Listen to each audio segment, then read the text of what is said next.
One of the best things about our yoga practice is that our poses are here to serve us, not the other way around. Hi everyone, it's Genene, and today is part 2 of Adho Mukha Svanasana, or downward facing dog. Downward facing dog pose can be a beast, but with a few simple tweaks, we can make it work for just about anybody. In today's video, let's tackle some of the most common struggles people have with downward facing dog. Problem 1, my hamstrings are so crazy tight, which makes my back round. This is without a doubt the number one issue. When your hamstrings are tight, they pull down on your pelvis, which tucks your tailbone under and forces your spine to round. This completely cancels out the spine lengthening benefit and puts a ton of pressure on your shoulders and wrists. Solution? Bend your knees. This isn't a beginner move, it's a smart move for anyone with tight hamstrings. It frees up your pelvis, allowing you to tilt your sitting bones up to the sky, and that creates the space you need to lengthen your spine and find that beautiful straight line.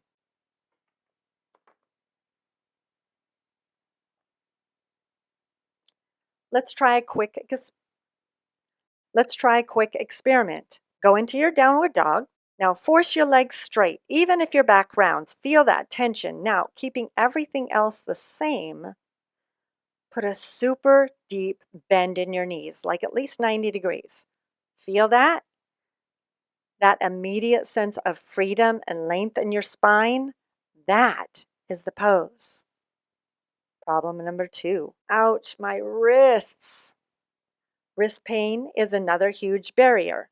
It more likely occurs in plank pose or arm balances due to the deep bend in the wrist. And it usually happens when we roll our shoulders forward, dump too much weight in the heel of the wrist, or we're just asking it to hold too much weight, period.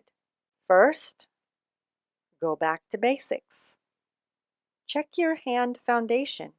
Spread those fingers wide and really grip the mat, pressing down into your knuckles, your fingertips, especially at the base of your index finger and thumb, and then at the same time, lift the center of your palm without losing that connection. This simple action distributes pressure away from the sensitive wrist joint. Honestly, in down dog, it's not a huge problem if the base of your index finger lifts off the floor, but it does become an issue in poses where we put more pressure on the wrist. Second fix, shift your weight back. If your wrist still hurts, it's a sign, okay, you're too far forward. The goal is to send your weight back into your powerful legs and hips, but the back of your legs, hamstrings, may be very tight, which is pushing your hips forward. Bending your knees helps with this because it lets you push your hips farther back and up, taking the load off of your arms. Now here's your next fix. Props. Props are your best friend. First, the wall. Facing the wall, place your hands on the wall in line with your hips, coming onto fingertips as needed. And walk back into your bowed forward in a 90-degree angle and practice just like this. It's less weight on the wrists, but you're still getting the actions of the arms and wrists. To come out, step forward, release your hands away from the wall, and stand in Tadasana, mountain pose. Yoga blocks. Place a block under each hand, which elevates your hands, and that's going to reduce the sharp angle in your wrists, and it's going to also shift even more weight back into your legs. Instant relief. Folded blanket, or better, a wedge.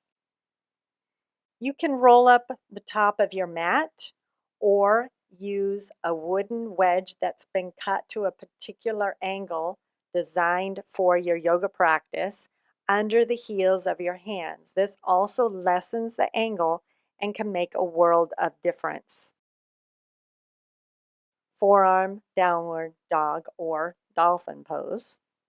If the pain is really bad, or let's say you have an injury, take your wrists out of the picture completely. Come down onto your forearms with your elbows under your shoulders, tuck your toes, and lift your hips just like in regular down dog. This is dolphin pose, and it gives you all the same benefits while building incredible shoulder strength. Wrist strengthening.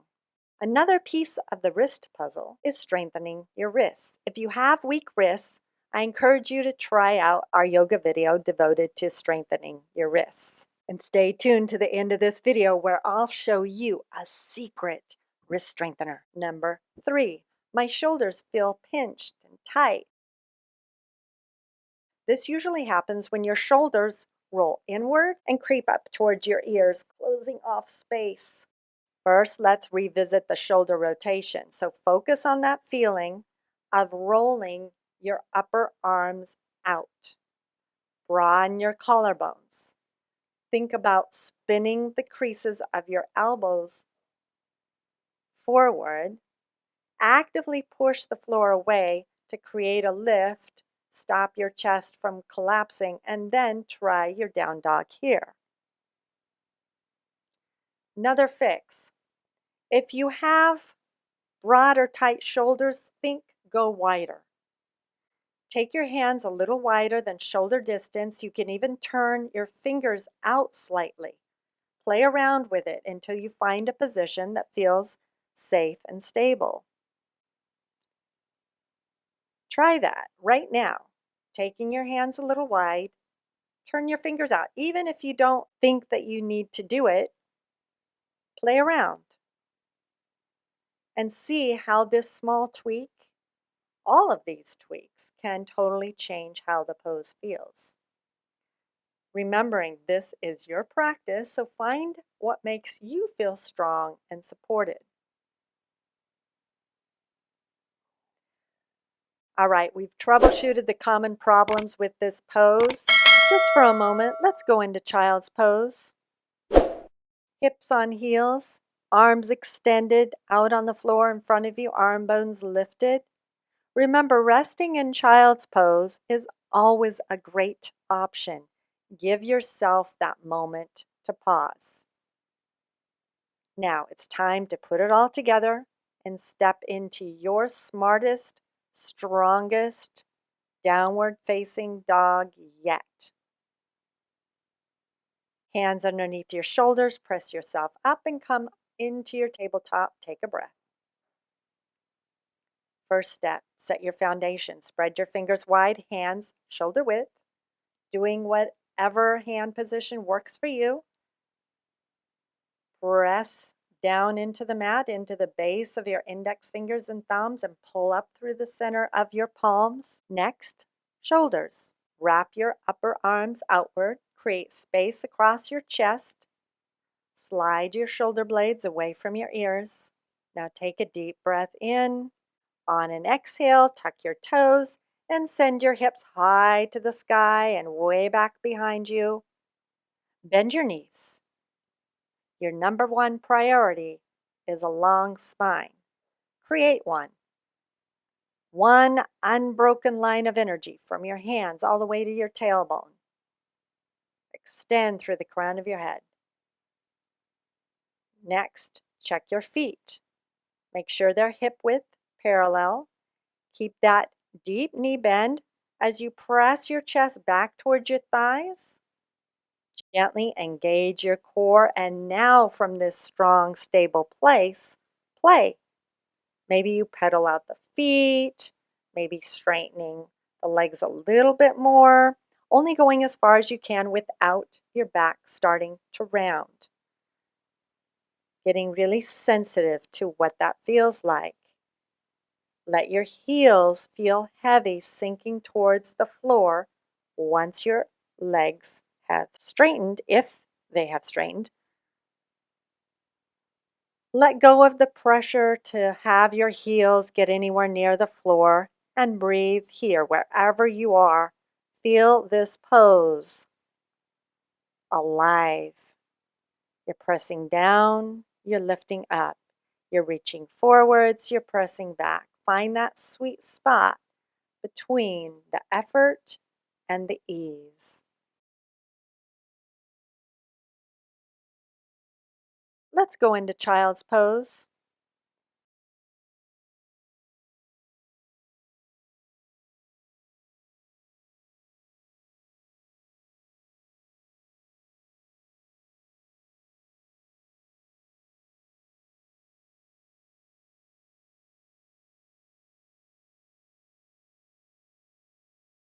Hands underneath your shoulders, press yourself up and come into your Adho Mukha Svanasana, downward facing dog. Number 1, three-legged dog. Lift your right leg in the air, hips stay level. So keep lifting that right leg from the inner thigh more than the outer thigh so the big toe stays pointing down. A little bit more challenging, huh? And now exhale, lower it down. Let's try the other leg. Firm the left leg, lift it in the air.